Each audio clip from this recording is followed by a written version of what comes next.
Hey guys, I'm back with another action figure review, and this time we're going to take a look at the DC Universe Classics Sinestro Corps Batman.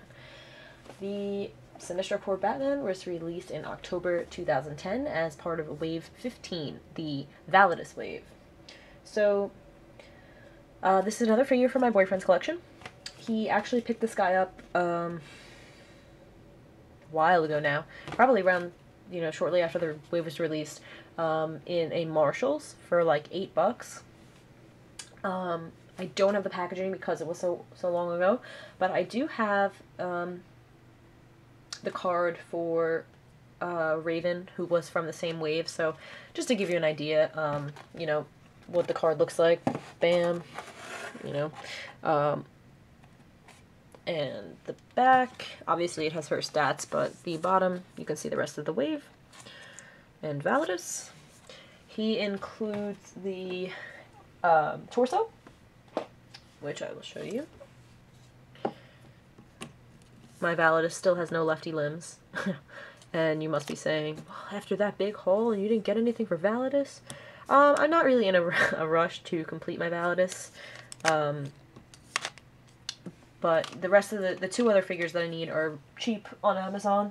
I've just been waiting to get some more Amazon gift cards from Bing Rewards.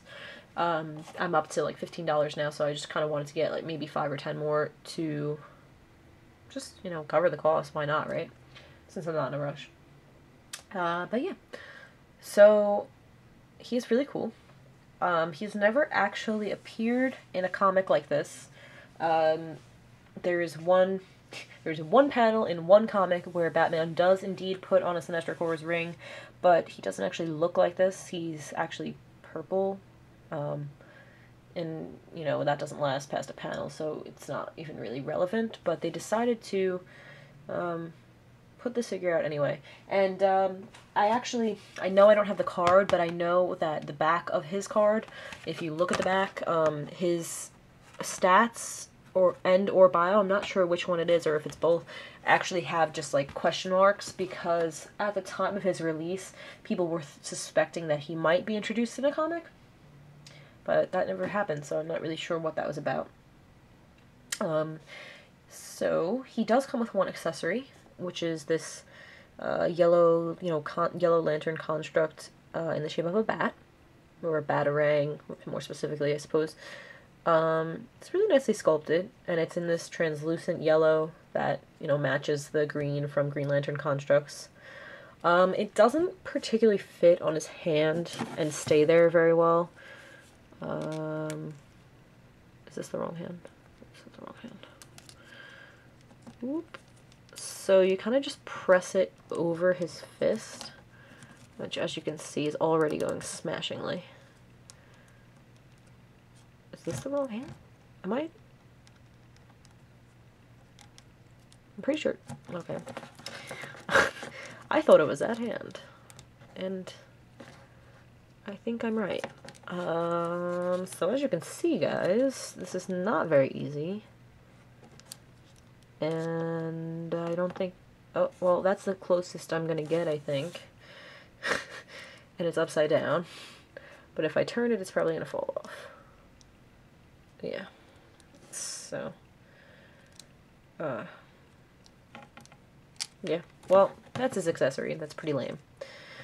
But it's something, right? So we'll take a look at the figure. I'm sure most of you are familiar with this figure by now. I'm just, giving my take as usual. Again, a nice figure, very simple, DC Universe Classics, Buck, Sinestro Corps style. Well, it's basically a mashup of, classic, not classic, well, Yellow Lantern, Sinestro, and Batman. So we'll take a look up close here.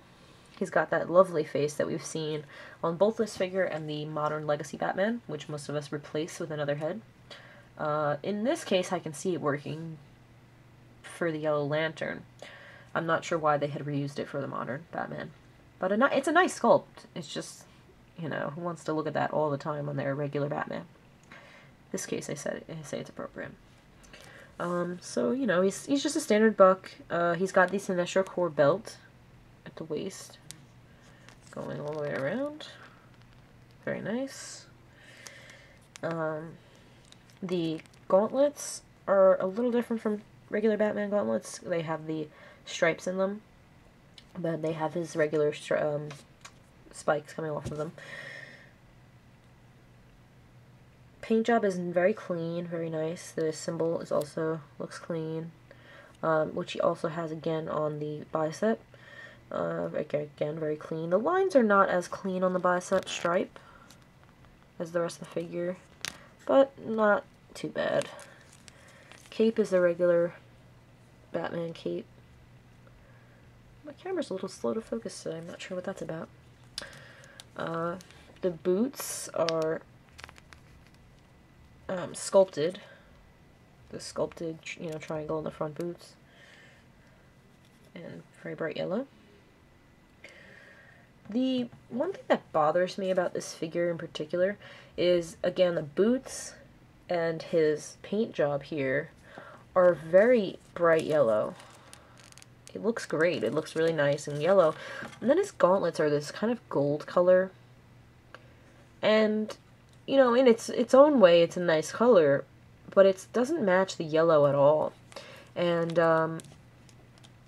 it just kind of bothers me, because it looks like it should be all one unified color, but it's not. And, like on a Green Lantern figure, for example, say, Hal doesn't have green, John Stewart should have green there, I'm sure his matches his body.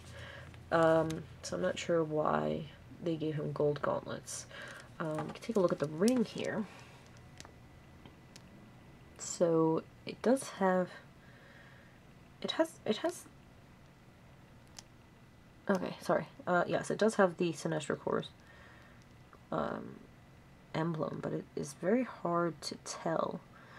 For a second I thought it was just a Green Lantern ring resculpted, but, I mean, obviously, yeah, but it does, I think that is the Sinestro Corps emblem in there. Not the best sculpt, but he's got it, and it's also the bright yellow. So, yeah, I'm just a little thrown by the gold, but what are you gonna do? So, yeah, I mean, I guess that's really, that's really all there is to say about him. He, he's got a closed fist with the ring hand, and he's got an open hand on this side. I'm not really sure why. His only accessory is one that pops on. He doesn't hold it, so, I mean, I suppose you could give him some kind of batarang from another figure if you wanted to, instead of, but I don't know why he would, because he has a yellow lantern batarang. Yellow construct batarang, whatever you want to call it, which is what he, would use if he had this ring, I'm sure. So, we'll go through articulation. The head, 360. It seems to want to stay down for some reason, but it does go straight. It doesn't really go up at all. The shoulders, typical DCUC, all the way around, in and out, up and down, side to side, whatever. Bicep swivel, single elbow, and twist at the wrist. He has an ab crunch, which goes back nicely, forward not as much. He has a waist twist that is very loose on this figure. If you didn't notice through my whole review, he's kind of just kept turning and turning and turning. And he has this triangle of yellow that stretches down, it's part of the design. And every time you twist it, it breaks that design. But that's, that's the design of the figure, so, the costume, so. I mean, then again, this isn't even comic accurate, because he never wore this, so they could have just kind of maybe ended the yellow here instead, so it wouldn't break at the twist, but whatever. T-joint legs, in and out, up and down, twist above the knee, single knee, and standard ankle articulation, forward and back. Pretty good motion, though. Just wish they had a rocker.